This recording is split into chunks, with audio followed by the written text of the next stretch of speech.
Hey guys, and welcome back to Mantalk.ke. This is season 5, episode 6, and we are here in Art Caffe, as usual. We're on Argwins Arcade. It's just down the road from Yaya Centre, on the way to Hullingham. It's a lovely new one that's come up. Lots of lighting. If you're popping out, you're going on your commutes, you can pop in, get coffee, and carry on down the road.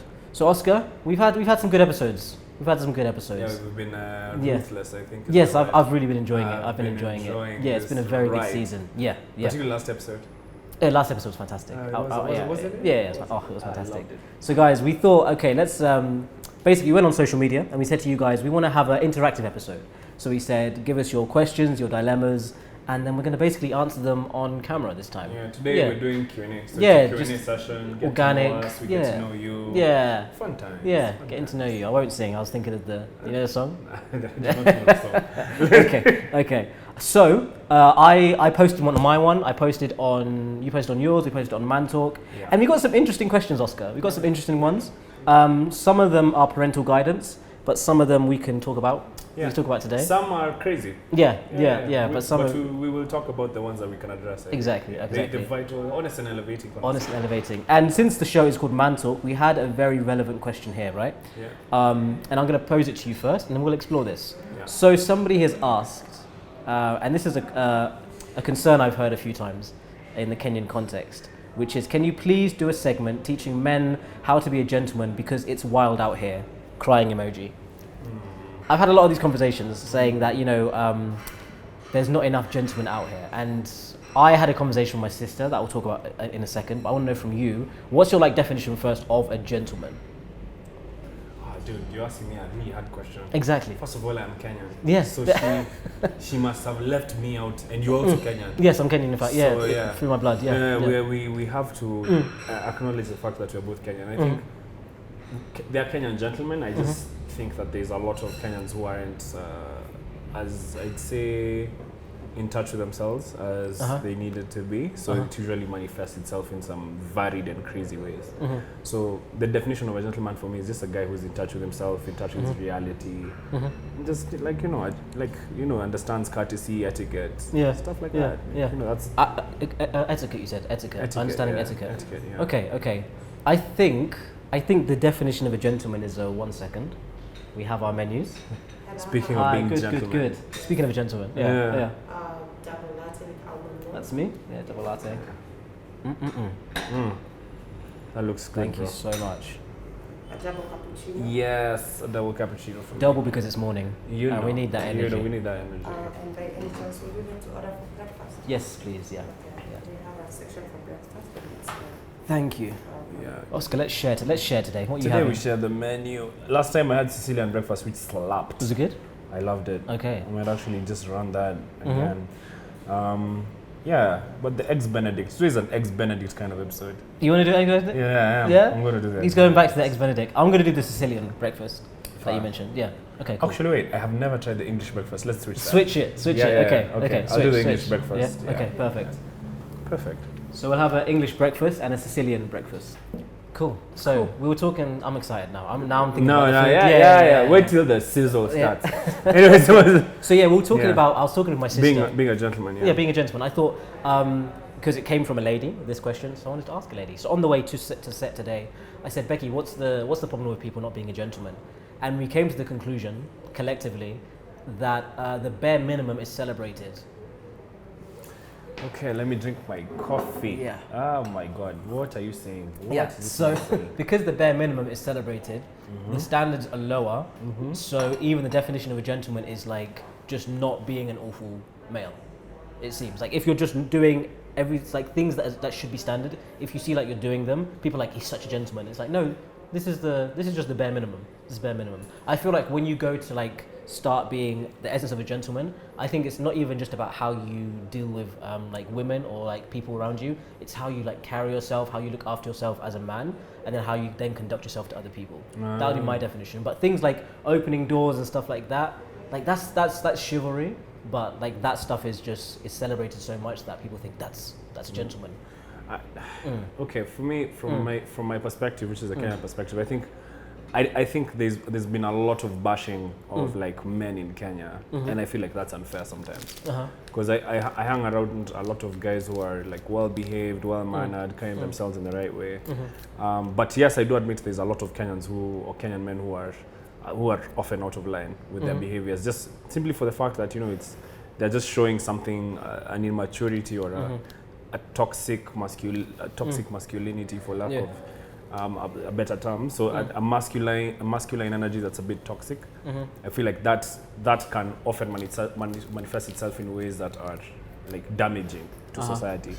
But most Kenyan men, like Eric Pale Nyuma, my guy, he's okay. We have Kamau, the cameraman who's just worked there. They're okay. The team around me is okay. I don't know. Ladies, we're okay. Kenyan men, we are okay. I don't want to hear it. But I think there's no smoke without fire. I think sometimes it's earned. The repetition. The narrative is earned. Yeah, but like it's generalized. There you and I have to disagree, because I feel like a lot of Kenyan men are out here doing their best. And look at what we've just gone through. Like for me, I'm very impressed with Kenya as a country right now, and men as well.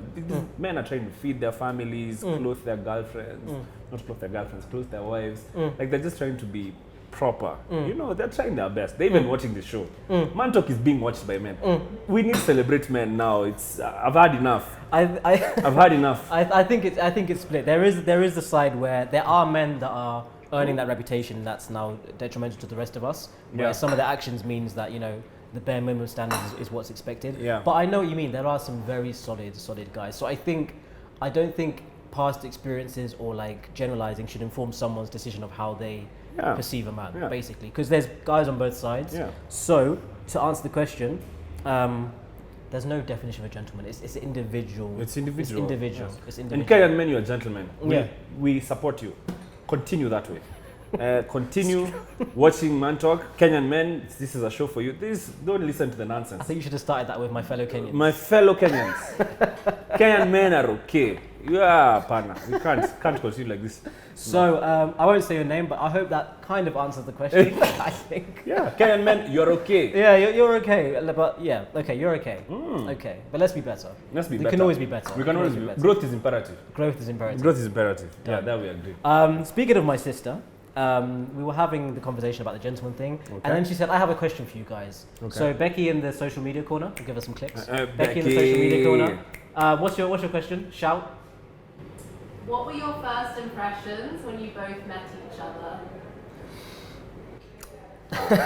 Should we tell the story? I think you go first. Okay, this is from my perspective. When you've seen those films and you're like, they're both having a day and then they meet. So my first impression of Oscar, loud. I said, this is a loud man. I'll be quiet. But like, it wasn't even in like in a bad way. It was like, this is a guy that's full of energy. And that's been consistent till this day.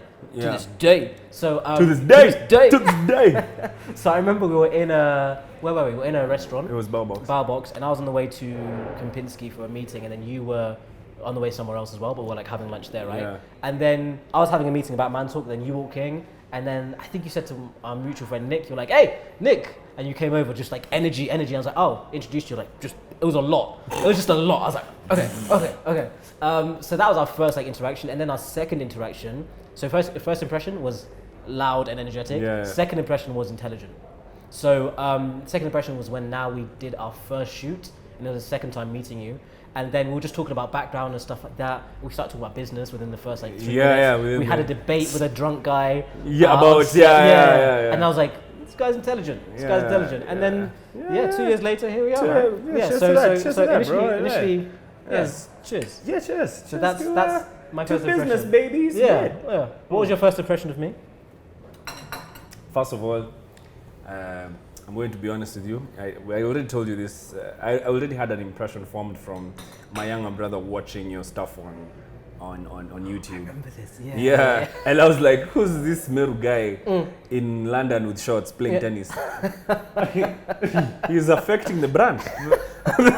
The Meru brand, my friend, is not a guy in shorts playing tennis. The Meru brand is loud, it's powerful. You know, Meru brand. I have a man. powerful forehand. Yeah. I'll give you that. Yeah, I'll give you that. thank you. So when I met this guy in person, it was Nick and I had the discussion about Mantalk and how I told him, without even, like the moment I walked into Castro's Man Cave, shout out Castro's Man Cave, I told him, dude, you need to monetize just the space. Because from a business perspective, you could do a lot with that. And then he was like, yeah, there's this idea I'm working on. And then he showed me like the WhatsApp group you had formed with him and Martin. And then I was like, okay, seems like you know what you're doing. So I just let it go, you know. So that day at Bowbox, I was actually meeting a potential client and an old friend. So when we came across each other, it was just, you know, serendipitous. It was just luck, you know. And then when you guys said that's what you're doing, I said, if you need any other guy, I'm your guy. You know, I understand what you're trying to do. You don't even need to explain it to me because I would have done the same thing. And then, then I was like, I saw this guy, I was like, this guy's well dressed. And I looked at him, I said, he could be taller. Yeah. He could be taller though. He could be taller. And then he could be taller. And then now the second meeting, when we met for the shoot, I was very impressed. You were very well spoken, very eloquent, very Thank you, Mum and focused, Dad. very Mum and driven, very driven. Yeah. And like, you know, the thing is, when we met, I knew we could get things done with this guy. No, there's no wasting time. There's also Meru. There's a little bit of he knows what is important. It's in the blood. It's in the blood. He knows how to get things across. So the second time, we basically were both impressed by it. We were like, we can make this thing work. Let's make some honest, elevated conversation. Let's just do the thing. Yeah. And we've been doing it consistently. So now it's what? I think just under 2 years. Just under. Yeah. Good stuff. Becky, I hope that answers your question. Becky in the social Becky, media corner. Becky. Thank you. Behind all of the snaps that you see on our IG. It's hot. Yeah, savage. I have another question, Oscar. Another one. This was sent to my inbox, and it's one I said. I looked at it and I was like, Okay. I don't even want to think about it. I want to think about it like while we talk about it. Okay. Because half of this question I can't relate to, but then there's still context that I can come in. So the question was from, I won't say who. She said 844 system or invest in your talent while young. Too many graduates with no jobs. Yeah. So question. basically, do you invest in your education or do you nurture your talent? No, she said 844 system. That's a very specific question. She didn't say British system.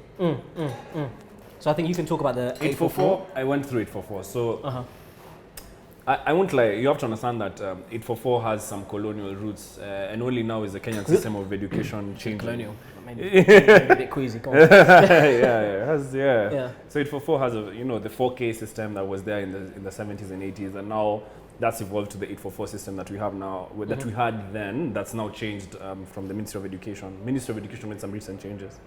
So there are certain skills that you'll gain from a formal education. There are certain skills that you'll gain from the 844 system that are transferable. And we talked about this in entrepreneurship. Yeah, transferable So skills. if you realize that you're talented and you have the ability to make certain extraordinary things, my recommendation is always, can you manage it? Make sure you have skills to manage a business, skills to grow a business. You have to look at your talent and ask yourself, can I be able to carve out an economic niche? I look at the economy of the market and I say, this is where my talent best serves. And it requires a lot of analytical skill to do that. Now, if you look at, let's say, what we're doing now with Mantalk, that is the fruits of the growth that we're having, are the fruits of both mine and your formal education. Exactly. See what I mean? And we've applied those principles and concepts in order to make the content market as you're seeing it now and corner a specific aspect of it. Yeah. So for you who has discovered a talent, what I tell you is figure out how to analyze the business environment within which you want to operate and then have a clear way of taking it over. If you don't have the skills, look for a team to be able to do that. But at the same time, do not disregard formal education. There's a security blanket that comes with having a degree that yes, the job market is hostile and everything, but just the fact that you have those transferable skills that have been gained in a classroom, the discipline, the work ethic, and the ability to even form teams and to work in groups. Yeah, very true. That's something that for me, I think, I would not just tell someone to, because you're the next footballer, you're telling yourself that Yeah. you can manage, you know, Yeah. a business or a talent. It's a very different thing. It's a Very very different kettle of fish. Very true. That's very valid. Very valid. Although she's mentioned it, you said it's very specific to 844. But I think if we were to generalize education as a whole, Yeah. I think there's consistencies that we can talk about. Yeah. So for me, obviously, I did the British system. Yeah. What I would say, I'm talking about education as a Education, whole, yeah. right? Yeah. So I think you know when you get to when somebody says a talent. So somebody says this person, and even on contracts, you'll see this Yeah. person is the talent. Like Kanye West was talking about his contracts where you're called the talent. Prince was saying about a thing where you're called the talent. So whatever degree of success you get to with your talent, Yeah. like you're saying, if you haven't done the grassroots bit, Yeah. then you're gonna struggle and you're gonna have to outsource, and then it becomes a trust issue and a personal issue. So what I would say, before you explore your talent, I think there's 3 parts, right? Yeah. I think there's the part she's talking about education, which we shouldn't disregard because you need the basics, like you mentioned. I won't go Yeah, into yeah, that. yeah. Then I think as well that after education, you can see some people go in different directions. Somebody goes to university to prepare for a job, right? To sort of get in that mindset. If it's accounting, you go and learn that skill Yeah. to a degree, then you apply that. Yeah. If you're not going to go to university or do further education, further educate yourself along the lines of your talent Yeah. before you now explore that. Yeah. Because I think you can leave school and go straight into a talent, you're a singer, but learn the business of music. Learn the first. business of music. Yeah, if you're not going to uni after formal education, don't do further, do your own further education. Yeah. Yeah. You can do it alongside, but as long as you're doing that. Yeah. Because otherwise you have to trust everyone else's opinions and you can Exactly. be mismanaged. And here's even the funny thing, even at Mantalk, personally, like, you know, you have to make I've had to sit down and also ask myself questions regarding career and talent. Okay. You get what I mean? Yeah. Like, okay, now we have a product that's exciting that we can grow, but you see, you won't be able to even recognize the market you're disrupting if you don't have the training. Yeah. You know what I Yeah. mean? Like, Yeah. you don't have the training to even be able to analyze your business environment, know, okay, this is what's needed here and now, Yeah. and I need to shift, you know, I need to create, let's say, value here Yeah. in a very specific way. Yeah. that's very So, you know, that's creating value in a very specific way is what eludes most talented individuals. Very You know, Messi is the best, Messi and Ronaldo are the best footballers, let's say, who have ever existed. But you see, they play very specific roles in their teams. and they do it very well. And they do it very well. Yeah. So you have to understand what is your specific role Yeah. in a given setup and how can you do it very well. Not everyone's a striker. No, everyone's Not a everyone's striker. a striker, yeah. You Sometimes know, you have to, play the sometimes wing. we need some, you know, some of our followers to throw some crosses in us. Exactly, yeah. We just finish Yeah, the thing. yeah. Move on. Exactly. Next question. Yeah. I think we've I handled that think- really well. Yeah. no. I think we've mentioned about disrupting and being in a different industry. Yeah. There's a question here that really does allude to that we can explore. It's from, where is it? Yes, so it's from, I won't say the name. Yeah. Hello, great job guys, hope you're doing well. So my question is, how can you stand out from your competition when you're producing more of the same product? Especially if they have more followers than you. Okay, I'm thinking this is more social media Yeah. oriented. It's a problem that I'm personally facing, and it's really drowning out my drive and of building my business. Thanks in advance. Yeah. Okay, Do you want me to handle it? we'll both handle it. We'll Okay, both you handle it. Yeah, no, you go first because I want to talk about the social media side. Okay. Yeah. So for me, following is not a metric I depend on. Personally, I have at this point probably it's shot up a bit. I joined social media when just a year ago, Yeah. just under a year ago. So and look at the products that we are making. You see what I mean? When you're playing the game of let's say the game of business, and you realize that you're offering a similar product, a similar service against larger competitors, where you will defeat them is on agility. Because you're a smaller team, you're more precise, you can get in, take market share before anyone reacts as to what exactly is going on. You're out. You get what I mean? Yeah. So it's like David and Goliath. The reason why David beat Goliath is because when he stepped in, Goliath was expecting this boy to come forward so that he can spear him down with a javelin. But in reality, David was playing a long-range game to hit him with a slingshot right between the eyes. Hallelujah. In business, hallelujah. Yeah. In business, love it. So in business, it's the same thing. In business, you can't. I'm not a mogul or anything. This is from Malcolm Gladwell's David and Goliath, beautiful book. In business, it's kind of the same thing. If you realize that the rules are set for you to lose, you have to reset those rules to win. So you have to change the playing field so that you can win the game. So if you're offering a similar product or service, figure out, attenuate, which means to just retouch the product and redefine it to be so specific that you're serving a very, very, very specific clientele, and then you can shed that market share off of the bigger guy who has, let's say, 1 million followers. Before they react, because they're so big, by the time they turn their necks, you're gone. Yeah. That's how I see it. Like, create a highly specific product that is very differentiated, like that's specific to a very specific group of people, and then that's how you capture market share. Interesting. That's my recommendation. Like, if you're selling something similar, which means that you haven't really done the work when it comes to differentiating the product, you're going to constantly be flawed because you're playing their game. And for me, I think in business, and we're even doing it here on Mantalk, we play our own game. For sure. Yeah. So that's very valid. So that's the macro strategy. Yeah. So I don't know. Maybe let me go more micro. So I think this girl, from what I'm getting and looking at the profile, I think she's trying to make her way in social media. That's why I think she's mentioning following and things like that. I think there's two parts to this. There's the first part where it's when you're starting social media, you have to think, why am I starting? Because the fact that you're getting disheartened because you're getting drowned out means that maybe your intentions might be attention. Do you see what I mean? So, but I feel like if you go into it and you do this regardless of following, you'll do this because you care about it. You can be doing something else, and the money will come eventually. You know, and even the following things will come because people can see authenticity and they can see passion, and that shines through any marketplace, right? Yeah. So I think if that's in the context of social media, am I not lucky to be in business with this guy? But I think in terms of if we talk about social media specifically, I think that's really key. Another thing is there's a theory. I can't remember the name of the theory. I'll try and find it for you. But I'll just break it down. It's like an analogy. They said that if you go to a theme park or like a bowling alley or a swimming area, I talked this on the phone. If you see a Pepsi stand, that I think I remember. This is the juice. The juice. So if you go, you finish swimming, and every time you leave there, you see a Coca-Cola or a Pepsi stand. Let's say Coca-Cola to start with. So you see a Coca-Cola stand, and they're selling your sodas, and you're going past every day, and you're like, I should get a Coke, but okay, never mind. You keep going. Right. And then someone would say that Coca-Cola stand has got the monopoly right now because everyone's going to come and buy Coke, right? But then if Pepsi comes and puts a stand next to it, you'd think that if the Coca-Cola stand was selling 100 drinks per week, that now when the Coca-Cola stand, the Pepsi stand has come, it's going to start selling 50 and the Pepsi stand is going to start selling 50. But the reality is the Coca-Cola stand will start selling 200 and the Pepsi stand will start selling 200 because when you walk past, it's not a case of should I buy a Coke, it's a case of do I buy a Coke or do I buy a Pepsi? Exactly. So it's yes, it can look saturated, but if you go on YouTube and you watch a beauty blogger and you see another trending beauty blogger, it's not going to be like, do I now watch a car thing? Let me watch, which one should I watch? Or I need to watch a beauty blogger, which one?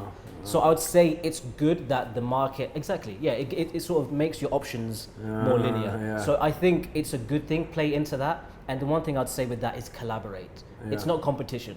Like if someone's doing what you're doing, collaborate, see how you can both be better because someone else's success is not your detriment. Collaboration is, I think in the social media market, I think from my own analysis of the metrics, my own analysis of what even we're doing, collaboration is like a super effective tool towards growth in a social media based business. Like the more collaborative you are, the more attentive you are to the market's needs, the more attentive you are to other people's content, the more you can create an environment that is an ecosystem within which you can place your own product or service. So I think that's really that's a very good shout on collaboration. 100%. And don't feel down about followers, man. Like don't feel down about followers. It's not. It's feel down about checks. Exactly. And obviously followers does translate to checks. But like I said, if you're doing what we mentioned, if you're doing it for the right intentions, the money will come. The money will chase you. There's another quote just to follow that up. A friend of mine told me validation is for parking only. Woohoo! For Today I'm the one. Today is my day. Today's got bars. Validation is for parking only. It's for parking only. So don't go online to look for validation, my friend. No. I think because of time, we might do one more. Let me see. Did you have one? Yes, I did actually. I think this guy we can shout out because I think he's the. Yeah. From my good friend, Bwana Kadhorima. Kim Kadhorima. Kim has been say it in the Meru name. The Meru way. Kadhurima Yeah. has asked me, what has Mantalk taught you about yourself? That's good. That's a good ending Shout out, question. That's a good Kadhurima. question. That's a good question. Oh, you want me to go first? Yeah, you go first. What's Mantalk taught about ourselves? As you've seen, it's been a journey. If you go to our first videos, you can see the growth of quality, Yeah. the growth of being able to get your point across effectively, the growth of being comfortable on camera, the growth of streamlining a business, the growth of being more vulnerable, and just enhancing that skill. So for me, I think there's nothing like vocalizing something. So, you know, I can have all these internal thoughts, all these thoughts about the world, perspective, la la la. But when you sit down and you're consciously having to articulate that, I think there's a beauty in that process. So I think for me, I've had the privilege actually of having conversations out loud that I'd normally have myself, because once you've got it out there, you can now think about the next point, you know? And I think for me, that's been in terms of just as myself, that's what it's taught me. In terms of business sense, it's one of 6, but I would say that this one, I've found that passion is needed in it, because all the other stuff I do, I'm like, you know, profit, la la la. But this is, I can see how going into your pocket, it's not making profit, it's not making sense. But like I said to that girl, if you care about it enough, the checks will come. So I think stamina, like we said in business, is essential. And I've seen the stamina I knew I always had. I've seen it now in another context where I'm not making money, where typically I would need the stamina to keep making money. Yeah, so that's what I've learned. That's what I've learned. How about you, man? How boring would I be without Mantalk? Yeah. I'm such a boring guy. Like, you know, I thought about Mantalk, like life before Mantalk and life after. It's just Before you met the tennis guy. Before this tennis guy showed up here, started stressing my life. Yeah.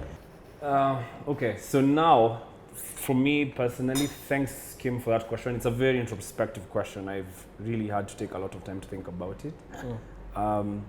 First of all, I think the team that we have around us is like extremely important. From Beryl, who's sitting next to the camera, amazing lady. From Eric, handling the visuals, to Bex, baby girl. On the social media. Yeah, on the social media corner. I think just putting that team together and like having them just perform at that high level that they perform has put pressure on me to perform. And just like, it doesn't matter what I'm doing. Like Jordan. Like, Yeah, because he performs, you have to perform. Everyone's performing at such a high level. So personally, I've also had to like step up my game and perform at that high level as well. Okay. And then you obviously with the fashion and the phone calls and the gotta get it done. I can do anything. I can do anything. That Diddy clip. The hype, the hype, the hype train that we always have, like just before every shoot. Yeah. Like when we're structuring business, when we're meeting like business people, like we're meeting actual business people trying to drum up business for Mantalk. Just that experience has also like grown me. And then you know, when you have a team that's just that effective, even in your career, you have a team. Yeah. Like you start to like trust people more. You learn to you learn how to lead. And I think that's the biggest lesson I've learned. Leadership, learning to lead. Like learning to lead has been the difference between the man with no social media and the man with social media. Episode 2. I have to applaud you actually, sorry to cut you. I have to applaud you for the way you've adapted like a fish in water. So coming on set and it's like, from the episode, you've just jumped into it, you've gone through it. So it's been a pleasure for me as well. Yeah, man. For for me, I feel like, dope.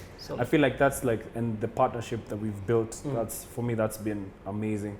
And everyone else who's come here as a guest, and just their perspective on and off camera, Ben Psycho, Wanjiru, the boys.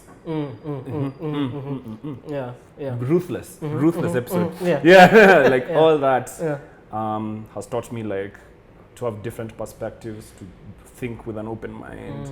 I've just grown exponentially since then, and the drip is on 1,000. The drip is on 1,000. And thank you for that. Well, thank you, man. Thank you. I think that's nice. that's guys, the sweet part. So I hope you've enjoyed this episode. I think having the interactive Q&A, it's key. It's key. I've enjoyed it. I think we should be doing this at least once a season for sure. So next time, season 6, episode 6, we'll do this again. So we'll put the poll out and then you can put your questions in.